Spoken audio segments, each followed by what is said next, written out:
कहीं समंदर के बीचों बीच जापान के साहिल से कुछ ही फासले पर एक जजीरा आज भी खामोशी से खड़ा है। ना वहाँ कोई आबाद है, ना रोशनियों की चमक, सिर्फ टूटी हुई इमारतें, सुनसान गलियाँ और हवा में बिखरी पुरअसरारियत। ये है हाशिमा आइलैंड, जिसे दुनिया बैटलशिप आइलैंड के नाम से जानती है। एक वक्त था जब ये जगह जापान की तरक्की की अलामत थी, और आज एक भूतों का शहर, मादी की दास्तानों का कब्रिस्तान। तो आइए हम और आप मिलकर कदम रखते हैं इस वीरान जजीरे पर। यहाँ हर ईंट एक राज सुनाती है। हाशिमा जजीरा जापान के नागासाकी शहर से तकरीबन 15 किलोमीटर के फासले पर वाक़या है। इसका असल नाम हाशिमा है, लेकिन इसकी शक्ल एक जंगी बहरी जहाज़ बैटलशिप जैसी होने की वजह से इसे बैटलशिप आइलैंड भी कहा जाता है।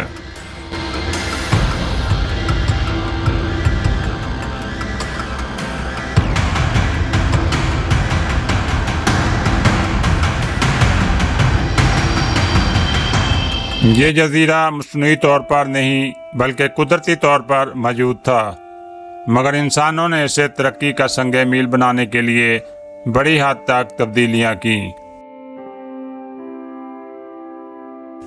1887 में जापान की मशहूर कंपनी मित्सुबिशी ने इस जजीरे पर कोयले की कानकुनी का आगाज किया।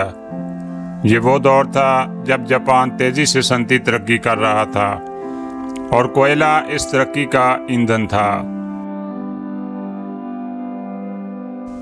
1900 की दिहाई में हाशिमा जजीरा जापान का सनती मरकज बन गया, जहां जापान की पहली रेनफोर्स्ड कंक्रीट इमारत तामीर हुई, एक 9 मंजिला रहायशी ब्लॉक जो कि इस वक्त के लिहाज से हैरानकुन तामीर थी। छोटे से जजीरे पर हजारों लोग आबाद थे।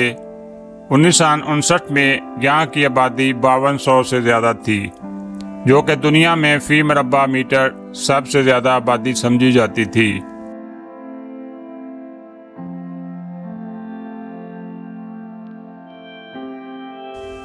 दोस्तों, सोचने की बात है, एक छोटे से जजीरे पर हजारों लोग, ऊंची इमारतें, स्कूल, अस्पताल, मार्केटें, सिनेमा तक मौजूद थे, लेकिन साथ ही एक कैद सा माहौल।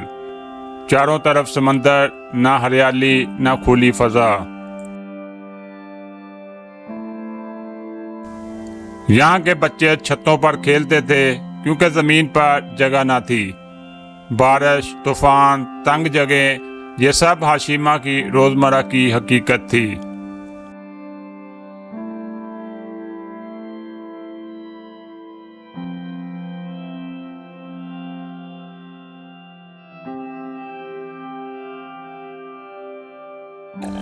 आइए अब जानते हैं एक तरक्की याफ्ता ये जजीरा आखिर ज़वाल पजीर क्यों हुआ।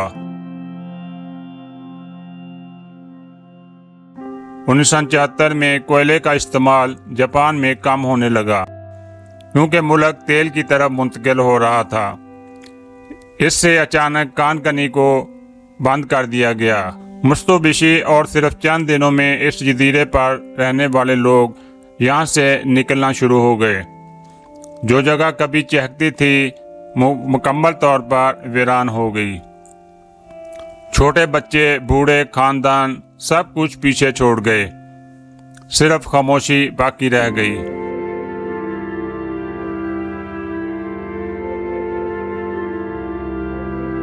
वक्त के साथ साथ जजीरे से मुतल्लिक कई खौफनाक कहानियां जन्म लेने लगी।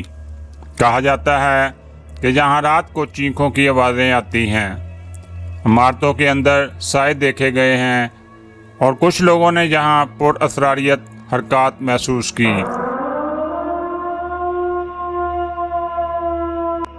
ये वो बातें थीं जिन्होंने इस जजीरे के मुतल्लिक खौफनाक फ़ज़ा पैदा की।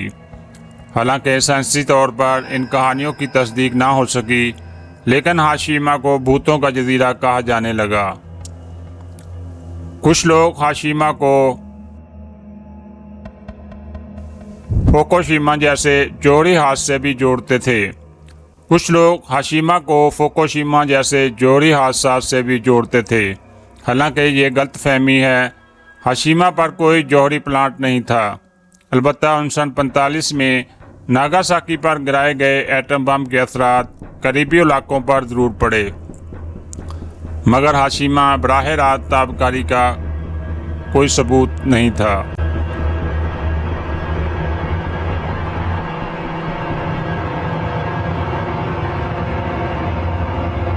2009 में जापानी हुकूमत ने कुछ हिस्से अवाम के लिए खोल दिए। 2015 में यूनेस्को ने इसे वर्ल्ड हेरिटेज साइट करार दिया। फिल्म बिनों को याद होगा कि 2012 की जेम्स बॉन्ड फिल्म स्काईफॉल में हाशिमा को विलन का हेडक्वार्टर दिखाया गया था।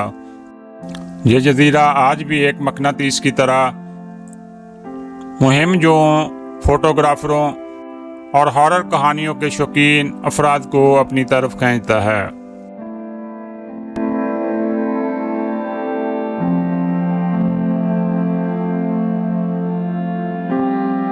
सामाईन, हाशिमा जजीरा एक ज़माने में तरक्की की अलामत, आज तन्हाई और पुरअसरारियत का इस्तारा है। ये हमें सबक सिखाता है कि इंसान चाहे जितना मर्जी आगे निकल जाए, कुदरत के सामने हमेशा छोटा ही रहेगा। दोस्तों, ये तो थी हाशिमा आइलैंड के मुतल्लिक़ मालूमाती वीडियो, जो यकीनन आपके लिए मालूमात और दिलचस्पी का बायस रही होगी। वीडियो को लाइक और शेयर ज़रूर कीजिएगा। हमारे चैनल को सब्सक्राइब कीजिएगा। मिलते हैं नई वीडियो में नए सनसनीखेज मौजू के साथ। तब तक के लिए अल्लाह हाफिज़।